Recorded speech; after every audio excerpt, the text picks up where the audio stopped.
Hi, everybody, and welcome to Dr. Archer's lecture. In today's lecture, we're going to be talking about the unemployment rate or unemployment. I think everybody is basically familiar with what this means. If you don't have a job, then you're unemployed. But there's a little more to it than that, and especially as it relates to the economy as a whole. So we're going to delve into that in a little more detail, starting right now. In order to be unemployed, you have to be a member of the labor force. Let that sink in for a second. In order to be unemployed, you have to be a member of the labor force. Well, if you're unemployed, you're not working. So how could you be a member of the labor force if you're not working? Well, let's look at what it takes to be a member of the labor force. To be part of the labor force, you have to meet three requirements. Able to work means that you're physically able to get up and work. And so people who are handicapped, people who are mentally handicapped, people who are not able to work, they don't meet this requirement. You have to be available to work. Available to work means that if I offer you a job, you could take that job and perform that work. So people who are in prison are not available to work. People who are hospitalized are not available to work. People who are in mental institutions are not available to work. You have to be available to work to be part of the labor force. These first two are pretty easy, pretty straightforward. You have to be available and able to work. This third one is a little more complicated. You have to either be employed or actively looking for work. It could be either one. You do not have to be employed to be part of the labor force. However, if you're not employed, you have to be actively looking for work. When people become discouraged, when they've looked for work for a long time and they stop looking, then they are no longer part of the labor force. When you're no longer part of the labor force, as we'll soon see, you're not counted as unemployed anymore. Now, by the way, and there's a specific name for those kinds of workers, people who have looked for a while and just gotten tired of looking and stopped looking, those are called discouraged workers. Obvious and intuitive. But discouraged workers, if they're not looking for work, then they're classified as discouraged workers, and these discouraged workers are not part of the labor force. So now that we know what the labor force is, let's think of a couple of other things. First of all, to be considered unemployed, you have to be in the labor force. Unemployed refers to the percentage of people who are in the labor force who do not have work. And that's how we calculate the unemployment rate. The unemployment rate, or the U rate, is the percentage of the labor force that is unemployed. As I just said, if you become discouraged and stop looking for work, then you're no longer part of the labor force. And if you're no longer part of the labor force, then you're no longer counted as unemployed. So the members of the labor force who do not have work, those are the unemployed. And the unemployment rate is the number of unemployed divided by the labor force times 100. In the simplest terms, it tells us what percentage of the labor force is not working. Now, this is different from the labor participation rate. Labor participation rate tells us what percentage of the population qualifies as part of the labor force. The percentage of the adult population that is in the labor force, and its labor force divided by adult population. Labor participation rate has nothing to do with employed, unemployed. It has to do with, are you a member of the labor force or not? To be a member of the labor force, remember, you have to be able to work, available to work, and either employed or actively looking for work. You have to meet all three of those conditions. So people who would be not in the labor force might include people who are retired, maybe people who are wealthy and don't have to work, maybe stay-at-home mothers or fathers, maybe people who are just taking a year off, a break. Anybody who is not working but who is an adult would reduce the labor force participation rate. That was kind of an odd way that I just said that. Let me take another run at it. What I mean to say is, we're looking at what percentage of the adult population is actually a member of the labor force. Today, the labor force participation rate hovers in the low 60s. Before the 2008 recession, it was up around 67%. Today, we have a lot of retirees with the baby boomers retiring, and that tends to drive down our labor force participation rate.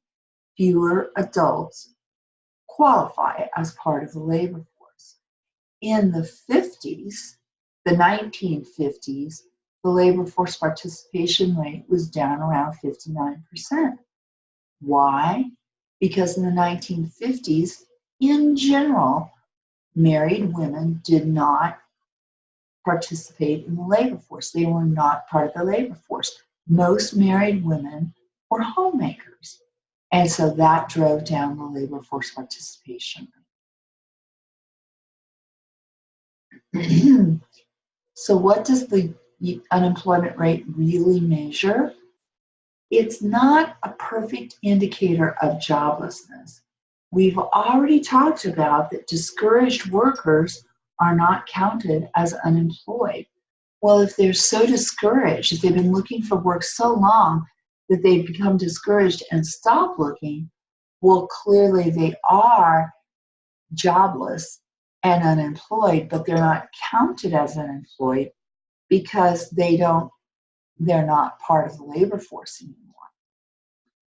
It also does not distinguish between full-time and part-time work, or people working part-time because full-time jobs are not available. We see some of that in today's economy, where people have part-time work but would prefer to have full-time work. Well, if you're working, you're not counted as unemployed. Only people who aren't working and are in the labor force but are not working are counted as unemployed. And some people misreport their work status in the Bureau of Labor Statistics survey. And by the way, that's where we get the information about how many people are working. And once again, the Bureau of Labor Statistics does a survey, and people report whether they're working or not working. I'll tell you another thing about the Bureau of Labor Statistics. You might want to go to their website, and you can Google that, Bureau of Labor Statistics, and you will find that the unemployment rate that's commonly reported, that's called the U3, is one of 6 unemployment rates that the Bureau of Labor Statistics tracks over time. And you can follow the changes in all 6 of these different unemployment rates at the Bureau of Labor Statistics website. These various unemployment rates add back in discouraged workers, add back in part-time people who would prefer to be full-time, add back in contract workers and others whose job situation might not be ideal. So that's kind of interesting. You might want to have a look at that and see all the different ways that the Bureau tracks unemployment, 6 different unemployment rates. But it's the U3 rate, that's the one that's commonly reported in the media as the unemployment rate. And that's the rate that we're talking about here. It's the number of people who are in the labor force but who are not working divided by the labor force.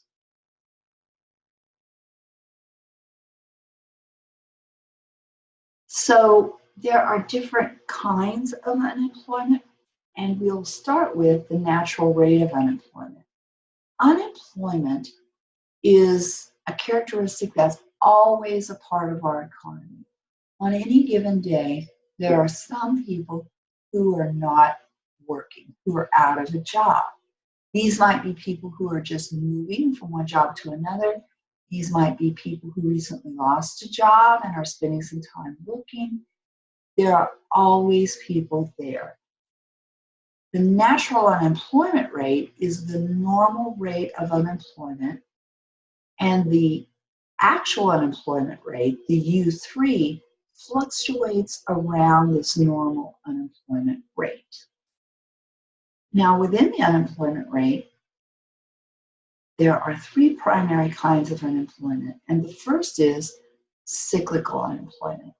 Cyclical unemployment happens because of business cycles. When business is not doing well, they lay off employees, and these people become cyclically unemployed. Now, when you think about that, this gives us some insight into how this all relates to the overall economy. When the economy is not doing well, then people don't have money. When people don't have money, they don't buy goods and services. When people aren't buying goods and services, suppliers cut back on production. One of the factors of production is labor. So they cut back on labor. These people get laid off. When these people get laid off, they don't have a paycheck anymore. So they're going to cut back on the amount of goods and services that they buy. And this whole cycle continues. Next week, when we talk about monetary policy, we'll talk a little bit more about how that all relates to money and not having money. But for right now, understand that cyclical unemployment is caused by business cycles. During those times when businesses are not doing well, they lay off people and those people become cyclically unemployed. Cyclically unemployed people tend to go back to work fairly soon. Sometimes businesses can struggle for a while, but usually not too long. Business comes back and these people are hired back.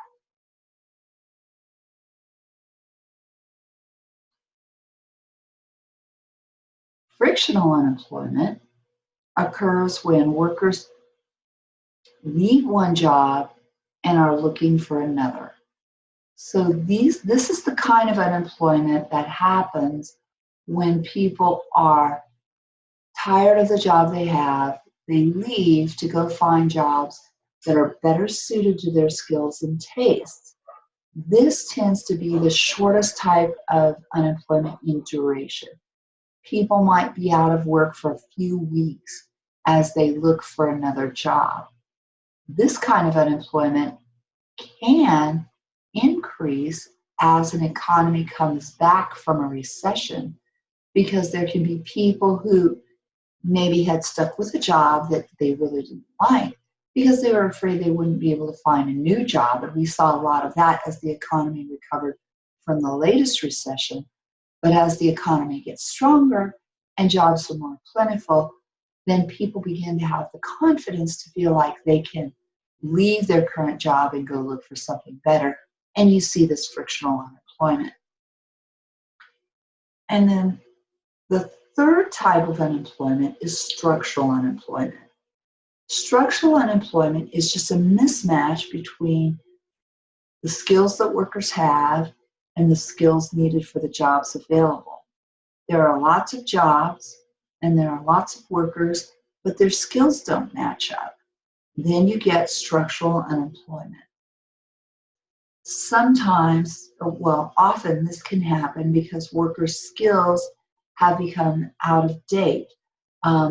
If I was a typist on a typewriter and I didn't know how to run a computer, but I could run a typewriter, I would have a hard time finding work in today's economy because typewriter skills as such are not needed as much or hardly at all.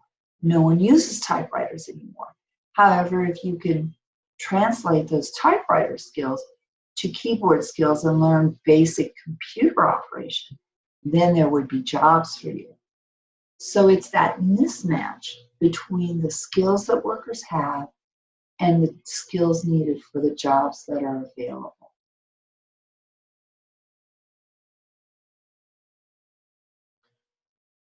And people who are structurally unemployed tend to be unemployed for a longer period of time. Think about it. If you're going to be unemployed because your skills are out of date, it's going to take a longer time to build new skills and get up to the point where you can use those skills in the workforce. So that's our short lecture on unemployment.